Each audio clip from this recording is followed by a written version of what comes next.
یہ سب باتیں سمجھنے کے بعد اب آئیے اس طرف کہ ہم یہ دیکھتے ہیں کہ نبی علیہ الصلوۃ والتسلیم نے خود اپنی احادیث کے بارے میں ارشاد فرمایا کہ لوگوں ایک بات یاد رکھنا کہ ایک وقت آئے گا کہ ایک شخص تکیے پر بیٹھا، بڑا خوبصورت سٹیج لگائے بیٹھا، لوگوں کے سامنے گفتگو کرتا ہوا آپ یوں پاؤ گے کہ بھئی دیکھو جو کچھ قرآن میں ہم اس کو تو مانتے ہیں، اس کے علاوہ جو کچھ ہم اس کو نہیں مانتے. یعنی آپ کا یہ فرمان ہے کہ میری حدیث کا وہ انکار کرے گا. یہ حدیث رسول ہے، صحیح حدیث ہے. یہ آئندہ جو فتنے مستقبل میں برپا ہونے تھے ان کے بارے میں رسول اللہ صلی اللہ علیہ وسلم کی حدیث ہے جو آپ نے ہم پر حجت کے طور پر پیش کر دی کہ ان فتنوں سے آپ لوگوں نے محفوظ رہنا ہے.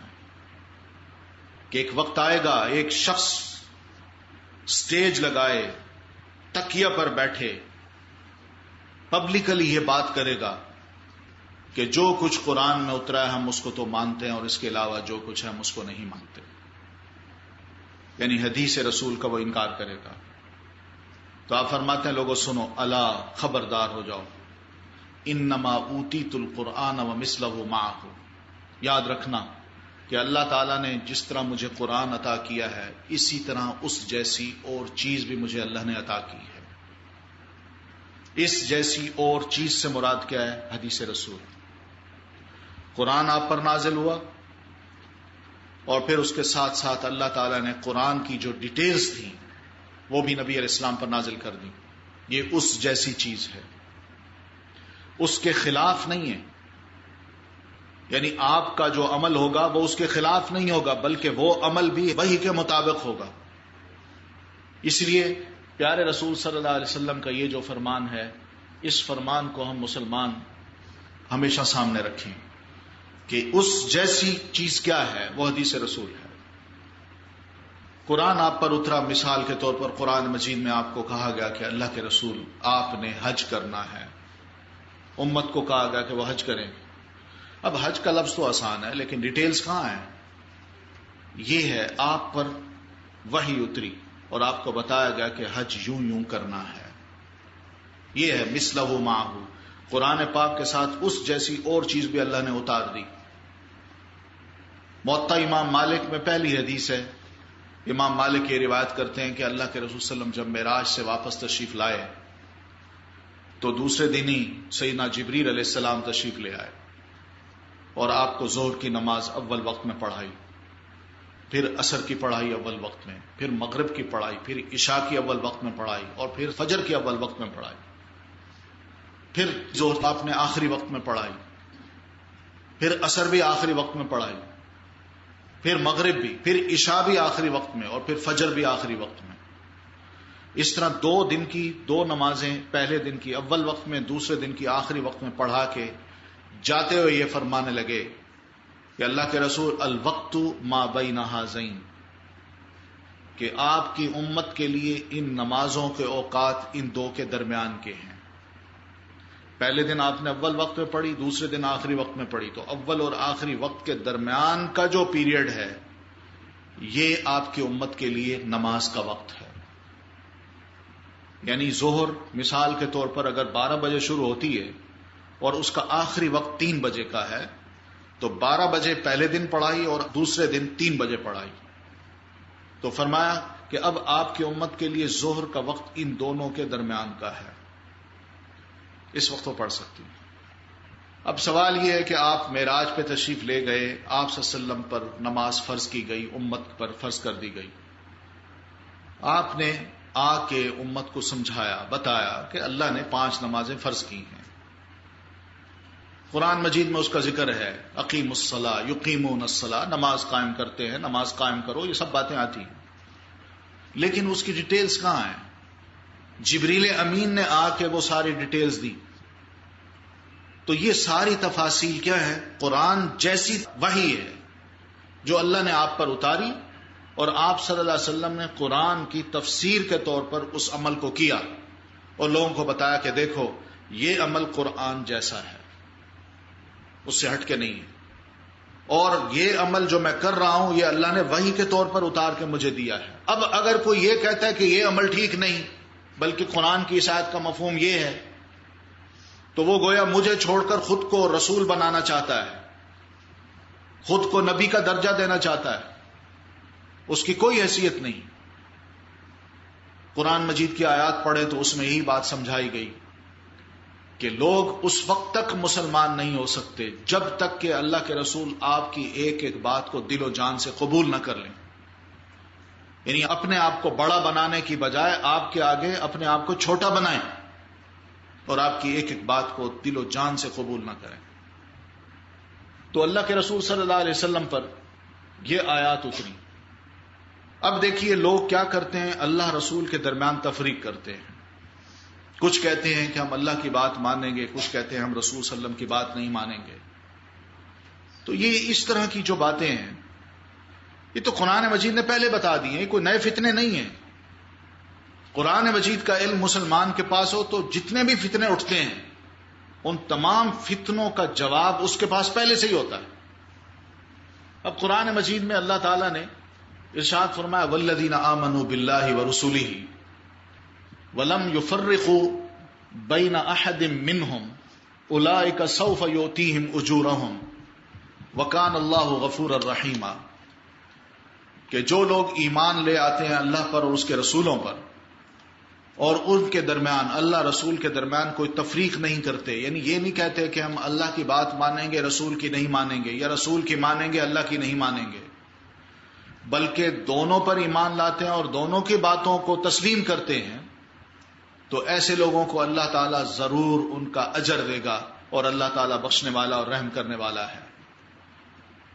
لیکن اگر کوئی تفریق کرتا ہے کہ جو یہ کہتا ہے کہ میں اللہ کی بات مانتا ہوں اور رسول کی بات نہیں مانتا، اس کے بارے میں بھی دیکھیے قرآن مجید میں اللہ فرماتے ہیں ان الذین یکفرون باللہ ورسلہ ویریدون ان یفرقوا بین اللہ ورسلہ ویقولون نؤمن ببعض ونکفر ببعض ویریدون ان یتخذوا بین ذلک سبیلا اولئک هم الکافرون حقا وَأَعْتَدْنَا لِلْكَافِرِينَ عَذَابًا مُهِينًا، کہ وہ لوگ جو اللہ اور اس کے رسولوں کا کفر کرتے ہیں، نہیں مانتے، کچھ تو ایسے ہیں، اور کچھ یہ چاہتے ہیں کہ وہ اللہ اور اس کے رسولوں کے درمیان تفریق کر ڈالیں اور کہتے ہیں کہ ہم کچھ کو تو مانیں گے اور کچھ کو نہیں مانیں گے، اللہ کی بات مانیں گے رسول کی بات کو نہیں مانیں گے، یا رسول کی کچھ بات کو مانیں گے اور کچھ بات کو نہیں مانیں گے۔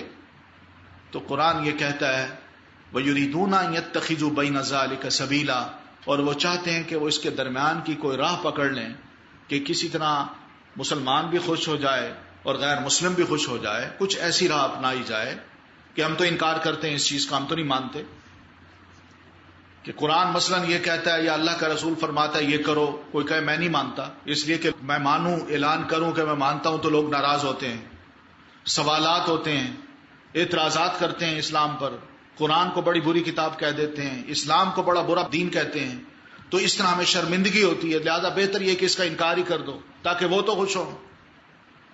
تو جو اس درمیان کی راہ کو تلاش کرتے ہیں تو اللہ فرماتے ہیں اولئک هم الکافرون حقا، یہ پکے کافر ہیں، ان کے کفر میں کوئی شبہ نہ کیجیے۔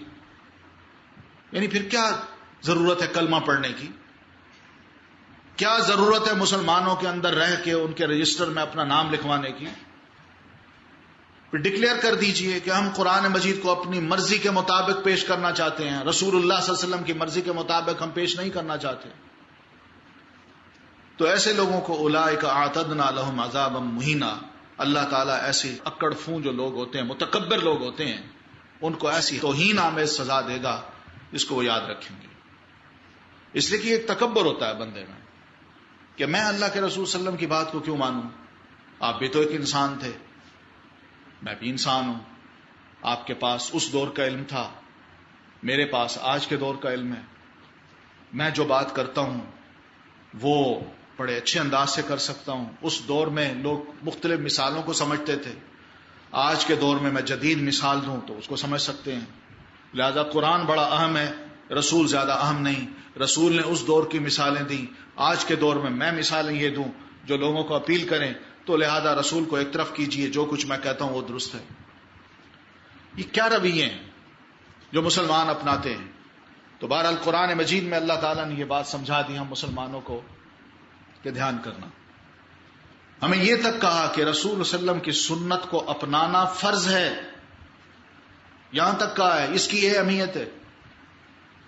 قرآن مجید میں اللہ فرماتے وما آتاکم الرسول فخذوہ وما نہاکم عنہ فانتہوا واتقوا اللہ، کہ جو کچھ اللہ کا رسول تمہیں دے اس کو لو، اور جس سے تمہیں روکے اس سے تم باز آ جاؤ. اسی طرح قرآن مجید میں اللہ فرماتا ہے من یطع الرسول فقد اطاع اللہ، جس نے رسول کی اطاعت کی گویا اس نے اللہ کی اطاعت کی. تو نبی علیہ الصلوۃ والتسلیم کی اطاعت اصل میں مطلوب ہے کہ ہم آپ کا کہنا مانیں. آپ کے ذریعے سے ہم اللہ تک پہنچ سکتے ہیں، اللہ کی اطاعت کا دعویٰ کر سکتے ہیں. آپ کی اطاعت نہ ہو تو اللہ کی ہم اطاعت کیسے کریں گے؟ اللہ کو کیسے پہچانیں گے؟ اللہ کیا کہتا ہے ہمیں تو پتہ نہیں چل سکتا. میں رسول کو ایک طرف کر دوں، مجھے اللہ کی مراد کیسے پتہ چلے گی؟ میں اپنے آپ سے سمجھوں گا؟ کیا فرشتہ نازل ہوگا جو مجھے سمجھائے گا؟ یہ رسول یہ جو بتاتا ہے کہ قرآن مجھ پر اترا، اس کا یہ معنی و مفہوم ہے، یہ عمل ہے، یوں کرنا ہے. ہم اپنی طرف سے کچھ نہیں بنا سکتے. تو رسول کی اطاعت کا مطلب یہی ہوگا کہ گویا میں نے اللہ کی اطاعت کر لی. پھر اسی طرح قرآن مجید میں اللہ تعالیٰ یہ فرماتے ہیں کہ ان کنتم تحبون اللہ فاتبعونی، اگر تم اللہ کی محبت کا دعویٰ کرتے ہو تو پھر پہلے میری اتباع کرو. اس لیے کہ بہت سے لوگ ہیں جو یہ کہتے ہیں ہم اللہ کے بڑے محب ہیں، اللہ سے محبت کرنے والے ہیں، لیکن محبت کا کوئی معیار ہونا چاہیے. کیسی محبت؟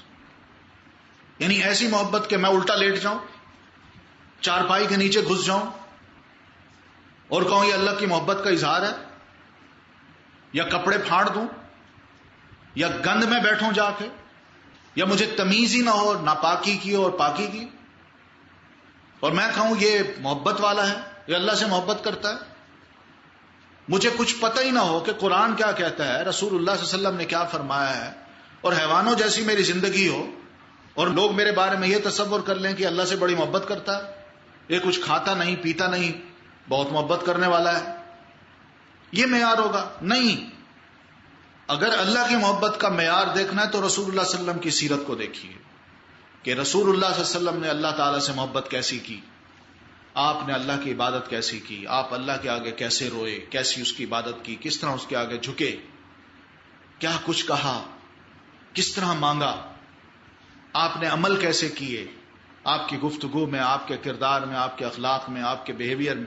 یہ سب ایسی چیزیں ہیں جو کہ نوٹ کرنے کے قابل ہیں کہ رسول اللہ صلی اللہ علیہ وسلم کیا کچھ کرتے تھے. یہ سب اللہ کی محبت میں ڈوبی ہوئی باتیں تھیں. یہی معیار ہے ہمارے پاس، اور کچھ نہیں ہے. ہم کسی اور کو نہیں دیکھ سکتے کہ فلاں نے جو کیا وہ محبت ہے اللہ تعالیٰ کی، اور جو رسول اللہ صلی اللہ علیہ وسلم نے کہا وہ اللہ کی محبت نہیں ہے. یہ بڑی غلط باتیں ہوں گی. اس لیے اس معیار کو بھی ہمیں سامنے رکھنا ہے کہ کسی شخص کی اللہ کی محبت سے متاثر نہیں ہونا جب تک کہ ہم اس کی محبت کو رسول اللہ صلی اللہ علیہ وسلم کی محبت پر جانچ نہ لیں کہ آپ صلی اللہ علیہ وسلم کیا ایسا کرتے تھے. اتنا سوال ضرور ذہن میں آنا چاہیے کہ یہ اللہ کا بندہ جو کچھ حرکتیں کر رہا ہے کہ دروازے بند کر لیے، بتیاں بجھا دیں، اور اللہ کی محبت کا اظہار بڑے زور زور سے کرنا شروع کر دیا، کیا واقعی اللہ کے رسول نے ایسا کیا؟ آپ صلی اللہ علیہ وسلم نے بھی ایسے صحابہ کرام کے لیے دروازے بند کیے، آپ نے بھی بتیاں بجھائیں اور زور زور سے ان کی گردنیں ہلوائیں. کیا رسول اللہ صلی اللہ علیہ وسلم ایسے کام کرتے تھے؟ کبھی پھٹے پرانے کپڑے پہن کے ننگے پاؤں گندگی میں آ کے آپ صلی اللہ علیہ وسلم بیٹھے ہیں؟ آپ کی مونچھیں مبارک جو تھیں وہ کیا اتنی لٹکی ہوتی تھی کہ زبان ہونٹ تک کور ہو جائیں، رالیں بہ رہی ہوں اور بہکی بہکی باتیں کریں؟ اس کو محبت کہتے ہیں. چیک کرنا چاہیے کہ اللہ کے رسول صلی اللہ علیہ وسلم نے اللہ کے ساتھ کیسی محبت کی. آپ ایک معقول انسان تھے، معقول. آپ نے کبھی ایسی حرکتیں نہیں کی کہ جو کوئی عقل مند انسان دیکھتے ہی یہ کہے کہ یہ رسول ہے، اس قسم کے کام ہم کریں، ہم سے تو نہیں ہوتے. اس لیے نبی علیہ الصلوۃ والتسلیم کا جو عمل ہے وہ ایک پڑھے لکھے، سمجھدار، امیر یا غریب سب کے لیے قابل عمل ہوتا ہے. اس کے لیے کوئی دشواری نہیں ہوتی، وہ یہ محسوس نہیں کرتا کہ رسول اللہ کے یہ عمل میرے لیے کرنا مشکل ہے۔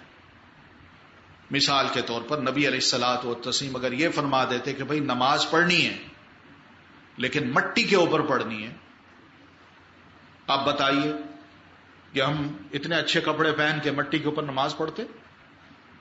آپ نے کوئی ایسا عمل نہیں کیا جو عقل کے خلاف ہو، انسانی طبیعت جس کا انکار کرتی ہو، کوئی ایسا عمل نہیں کیا، معقول عمل کیے ہیں۔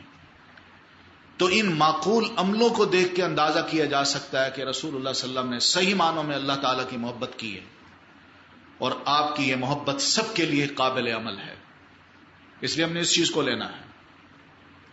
پھر ہم یہ بھی دیکھتے ہیں کہ نبی علیہ الصلوۃ والتسلیم کے علاوہ قرآن مجید میں اللہ تعالیٰ نے بہت سے انبیاء کرام کے خطبات کا ذکر کیا ہے، لیکچرز کا، اور ہم جانتے ہیں کہ ان پر کتابیں نازل نہیں ہوئی تھی، مگر ان کی بات کو اللہ تعالیٰ نے امت کے لیے حجت بنا دیا۔ یہ حدیث تھی، اس دور میں بھی اس کی اہمیت تھی، اور آج کے دور میں بھی اس امت میں بھی نبی علیہ الصلوۃ والتسلیم کی بات کو اللہ نے حجت بنایا ہے، اس کی بھی اہمیت ہے، اس کا ہم انکار نہیں کر سکتے۔ پھر اسی طرح ہم یہ دیکھتے ہیں کہ بعض صحابہ کرام نبی علیہ الصلوۃ والتسلیم کی احادیث پر جس طرح یقین اور اعتماد رکھتے تھے، یہی اعتماد اور یقین دوسروں کو منتقل کرتے تھے، اور صاف کہا کرتے تھے کہ دیکھو یہ کام ہم نے کیے، تبھی جا کے اللہ تعالیٰ نے ہمیں یہ کہا کہ میں تم سے خوش ہوں، لہذا تم بھی ایسے کام کرو۔ اللہ کی رضا اگر حاصل کرنی ہے تو اس کے علاوہ کوئی اور راستہ نہیں ہے، کوئی اور راستہ نہیں ہے۔ تھوڑی سی بات اگر صحابہ کرام سے غلطی کے طور پر ہو گئی تو اللہ تعالیٰ نے اس پر بھی متنبہ کیا کہ یہ غلطی تھی، ایسا کام نہیں کرنا چاہیے تھا، آئندہ نہ کرنا، اور کام وہ کرو جو اللہ کا رسول کہتا ہے، ان تطیعوہ تہتدوا، اگر سب کام اپنے چھوڑ کے رسول اللہ صلی اللہ علیہ وسلم کا کہنا مانتے جاؤ تو تم سیدھی راہ پہ آ جاؤ گے، اور اگر اپنی منمانی کرتے رہو گے اور رسول اللہ صلی اللہ علیہ وسلم کی بات کو چھوڑ دو گے تو تم گمراہ ہو جاؤ گے۔ نبی علیہ الصلوۃ والتسلیم آپ گفتگو فرما رہے ہیں سیدنا ابو بکر کے ساتھ، کھڑے ہیں کہیں، اتنے میں سیدنا عمر آتے ہیں، تو آپ صلی اللہ علیہ وسلم کا چہرہ مبارک اس طرف ہے، سیدنا عمر کی طرف، تو وہ آ رہے ہیں اور ان کے ہاتھ میں کچھ کاغذ ہیں، پڑھتے آ رہے ہیں پڑھتے آ رہے ہیں، چلتے آ رہے ہیں پڑھتے آ رہے ہیں۔ جب قریب آئے تو نبی علیہ الصلوۃ والتسلیم نے اوراق کو دیکھ کے بھانپ لیا کہ یہ کوئی کتاب ہے جیوز کی جس کو تورات کہتے ہیں، یہ اس کو پڑھ رہے ہیں۔ آپ کا چہرہ مبارک سرخ ہو گیا، گفتگو رک گئی، تو سیدنا ابو بکر نے محسوس کیا کہ آپ صلی اللہ علیہ وسلم ناراض ہو رہے ہیں، کس بات پہ ہو رہے ہیں، اتنا سرخ چہرہ۔ تو آپ جدھر دیکھ رہے تھے تو سیدنا ابو بکر نے بھی اس طرف دیکھا، تو آپ سمجھ گئے، سیدنا ابو بکر سمجھ گئے کہ نبی علیہ السلام کیوں ناراض ہو رہے ہیں، لیکن سیدنا عمر پڑھنے میں مصروف تھے، پڑھتے پڑھتے چلتے آ رہے ہیں۔ جب قریب آئے تو سیدنا ابو بکر نے کہا کہ عمر، کیا تم اللہ کے رسول صلی اللہ علیہ وسلم کے چہرے کی طرف نہیں دیکھتے؟ انہوں نے سب کچھ چھوڑ کے جب نبی علیہ السلام کی طرف دیکھا تو واقعی آپ بڑے شدید غصے میں تھے۔ تو سیدنا عمر عرض کرتے ہیں، اللہ کے رسول، رضیت باللہ ربا وبالاسلام دینا وبمحمد نبیا، اللہ کے رسول میں تو اللہ کے رب ہونے پہ راضی ہوں، اسلام کے دین ہونے پہ راضی ہوں، آپ کو رسول اور نبی ماننے پہ راضی ہوں، پھر یہ ناراضگی کیسی؟ تو آپ نے فرمایا اکتاب مع کتاب اللہ، کہ عمر کیا اللہ نے جو مجھے کتاب دی ہے اس کتاب کے ساتھ تم اس کتاب کا مطالعہ کرتے ہو، اس کو پڑھتے ہو؟ تو سیدنا عمر نے فرمایا کہ تورات تھی، میں نے کہا ذرا دیکھوں اس میں کیا ہے۔ آپ نے فرمایا سنو، میں تمہیں اپنی اور کتاب کی اہمیت بتاؤں کہ اگر موسیٰ علیہ السلام بھی اس وقت اتر آئیں، کتاب نہیں، کتاب کو ایک طرف رکھو، موسیٰ علیہ السلام بھی اس وقت اتر آئیں، اللہ تعالیٰ ان کو زندہ کر دے اور وہ میری امت میں آ جائیں، تو ان کی نجات بھی اس وقت ہوگی جب وہ میری اتباع کریں گے۔ اگر وہ یہ کہہ دیں کہ نہیں میں اپنی تورات پہ عمل کروں گا تو ان کی نجات نہیں ہوگی۔ سوچیے کتنی اہم بات ہے. جب تک وہ میرا کہنا نہیں مانیں گے، میری اتباع نہیں کریں گے، میری حدیث کو تسلیم نہیں کریں گے اور اپنی تورات کو نہیں چھوڑیں گے، اس وقت تک ان کی نجات نہیں ہوگی. آپ یہ بھی فرماتے ہیں کہ اگر عیسیٰ علیہ السلام آسمان سے اتر آئیں، یہ الفاظ ہیں عیسیٰ علیہ السلام اتریں گے، کہ وہ اتر آئیں اور تم ان کے پیچھے لگ جاؤ اور مجھے چھوڑ دو، تو آپ فرماتے ہیں لَظَلَلْتُمْ عَنْ سَوَاءِ السَّبِيلِ، تم سیدھی راہ سے بھٹک جاؤ گے. یہ آپ کی اہمیت ہے. نبی علیہ الصلوۃ والتسلیم اس وقت ہمارے درمیان موجود نہیں. قرآن مجید نے جو رسول اللہ صلی اللہ علیہ وسلم کی اتباع کی بات کہی ہے، اطاعت کی بات کہی ہے، آپ کی زندگی میں آپ کے ہوتے ہوئے صحابہ کرام نے اس پر عمل کیا، لیکن جب آپ فوت ہو گئے تو پھر کیا کیا؟ کیا چھوڑ دیا کہ اب تو رسول فوت ہو گئے، اب کس کی اتباع کریں؟ اب حضرت ابو بکر کی اتباع کرتے ہیں اس لیے کہ ابو بکر اب ہمارے قائد اور رہنما ہیں، یا حضرت ابو بکر فوت ہو گئے سیدنا عمر کی اتباع کرتے ہیں اس لیے کہ وہ بڑے قائد ہیں، رہنما ہیں، لیڈر ہیں، پھر فقیہ ہیں، قرآن مجید کو اچھی طرح جاننے والے ہیں، ان کی اتباع کریں؟ نہیں، سوال ہی پیدا نہیں ہوتا. بلکہ صحابہ کرام نے ابو بکر رضی اللہ تعالیٰ عنہ ہوں یا حضرت عمر ہوں یا سیدنا عثمان ہو یا سیدنا علی رضی اللہ تعالیٰ عنہ، کوئی بھی ہو، اگر ان کی طرف سے کوئی ایسی بات ہوئی ہے جو نبی علیہ الصلوۃ والتسلیم کی حدیث کے علم کے نہ ہونے کی وجہ سے انہوں نے کوئی بات کر دی، تو انہوں نے فوراً ان کو درست کیا ہے اور سمجھا دیا ہے کہ نہیں، آپ صلی اللہ علیہ وسلم نے یہ فرمایا ہے، اور سیدنا ابو بکر رضی اللہ تعالیٰ نے اس کو فوراً قبول کیا اور کہا نہیں، میں اپنی بات کو ایک طرف رسول اللہ کی بات کو مانتا ہوں. تو صحابہ کرام نے اپنے دور میں نبی علیہ الصلوۃ والتسلیم کی عدم موجودگی میں، آپ کے فوت ہونے کے بعد، احادیث رسول کو سورس بنایا ہے اور اس کی اتباع کرنا اپنے لیے فرض قرار دیا ہے اور اپنی بات کو ایک طرف رکھا ہے. تو صحابہ کرام کا یہ عمل امت کے لیے ایک نمونہ ہے کہ اگر اللہ کے رسول نہ ہو تو ہم کیا کریں گے؟ آپ کی احادیث کو لیں گے، ان احادیث کے مطابق نبی علیہ الصلوۃ والتسلیم کی اتباع کرتے جائیں گے، اور اس طرح اپنا رشتہ، اپنا تعلق قرآن اور سنت کے ساتھ جوڑ کے دین پر پوری طرح ہم عمل کریں گے. یہ وہ چیز تھی جس کو قرآن مجید میں بیان کیا گیا، نبی علیہ الصلوۃ والتسلیم کی احادیث میں بیان کیا گیا، اور اس طرح قرآن مجید نے اپنی حجت بھی پوری کر دی اور رسول اللہ صلی اللہ علیہ وسلم نے بھی اپنی حجت پوری کر دی. آج کے دور میں حدیث کی بڑی ضرورت ہے، اور اس ضرورت کا احساس ہمیں اس وقت ہوتا ہے جب ہم لوگوں کو دیکھتے ہیں کہ وہ مختلف قسم کی سوچ رکھتے ہیں، مختلف قسم کے عمل کرتے ہیں، اور کیا کہتے ہیں کہ بھات بھات کی بولیاں ہیں، عجیب و غریب قسم کے کام ہو رہے ہیں. ضرورت اس بات کی ہے کہ ہم آج کے دور میں سنت رسول سے واقف ہوں کہ اللہ کے رسول صلی اللہ علیہ وسلم کی سنت کیا تھی، نہ صرف خود واقف ہوں بلکہ دوسروں کو بھی واقف کرائیں. یہ بڑی اہم ضرورت ہے آج کے دور کی. اس ضرورت کو ہم نے سمجھنا ہے. اگر ہم نبی علیہ الصلوۃ والتسلیم کی سنت سے، احادیث سے ادھر ذرا تھوڑا سا ہوتے ہیں تو آپ یقین مانیے کہ ہماری بنیاد بالکل اس طرح کھڑی ہوگی جس طرح کی عمارت کی کھڑی ہوتی ہے. اس دیوار کی بنیاد اگر ذرا تھوڑی سی ٹیڑھی رکھ دی جاتی تو یہ دیوار سیدھی نہ ہوتی بلکہ ٹیڑھی ہو جاتی. بینی اسی طرح ہماری بنیاد اگر صحیح رکھ دی جائے تو اس پر کھڑی ہونے والی عمارت درست ہوگی. اگر وہ ٹیڑھی کر دی گئی تو کھڑی ہونے والی عمارت بھی ٹیڑھی ہوگی. اس لیے سنت ہماری ضرورت ہے. ہم نے کھانا ہے، پینا ہے، اٹھنا ہے، بیٹھنا ہے، رشتہ داریاں ہیں، خریدنا ہے، فروخت کرنا ہے. یہ سب ایسے کام ہیں جن کو ہم اپنی طرف سے نہیں کر سکتے.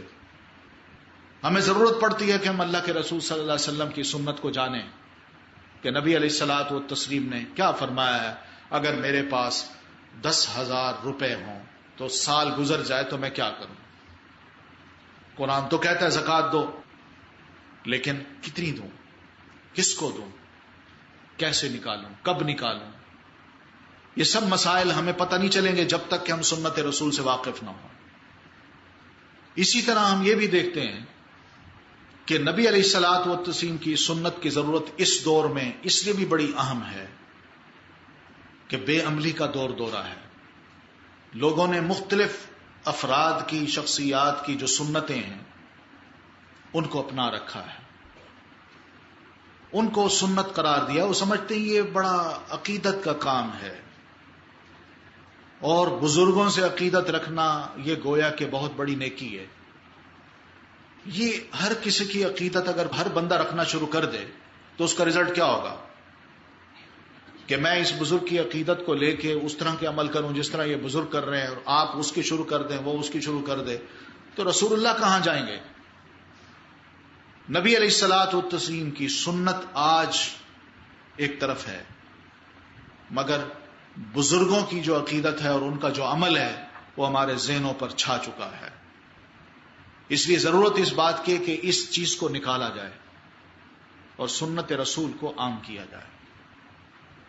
کئی مسائل ہیں جن کو آپ بھی جانتی ہیں، چھوٹے چھوٹے مسائل سے لے کر بڑے بڑے مسائل تک. ہم یہ سمجھتے ہیں کہ یہ شاید نیکی کا کام ہے، مگر یقین مانیے وہ نیکی کا کام نہیں ہوتا، اس لیے کہ رسول اللہ نے نہیں کیا، وہ ہمارے بزرگوں نے کیا ہے. آپ نے نہیں فرمایا، بزرگوں نے فرمایا ہے. تو کیسے کہا جا سکتا ہے کہ یہ نیکی ہے یا یہ سنت ہے؟ سنت رسول کی اہمیت تا قیامت ہے. اس کو زندہ رکھنا ایسے دور میں جب کہ نبی علیہ الصلوۃ والتسلیم کی سنت پر کوئی عمل نہ کر رہا ہو، تو آپ فرماتے ہیں جو شخص میری سنت کو ایسے دور میں زندہ کرتا ہے جبکہ میری سنت ختم ہو چکی ہوتی ہے، تو ایسے شخص کو اللہ تعالیٰ 100 شہیدوں کا ثواب دے گا. 100 شہیدوں کا ثواب. اس لیے ثواب کا کام بھی ہے. پھر اس سنت کو لے کے اگر ہم چلتے ہیں، اس کو یاد کرتے ہیں، لوگوں کو آگے پہنچاتے ہیں، تو اس کا سب سے بڑا فائدہ یہ ہے کہ ہمیں رسول اللہ صلی اللہ علیہ وسلم کی دعا ملتی ہے. ہر شخص یہ چاہتا ہے آج کے دور میں مجھے اللہ کے رسول کی دعا لگے، میں آپ صلی اللہ علیہ وسلم کی دعا حاصل کرنا چاہتا ہوں. آپ بھی چاہتے ہیں کہ نہیں؟ تو اگر چاہتی ہیں تو سنیے. آپ صلی اللہ علیہ وسلم فرماتے ہیں نضر اللہ امرا سمع مقالتی فوعاها فاداها كما سمعها. اللہ تعالیٰ اس شخص کو تر و تازہ رکھے، یہ آپ کی دعا ہے.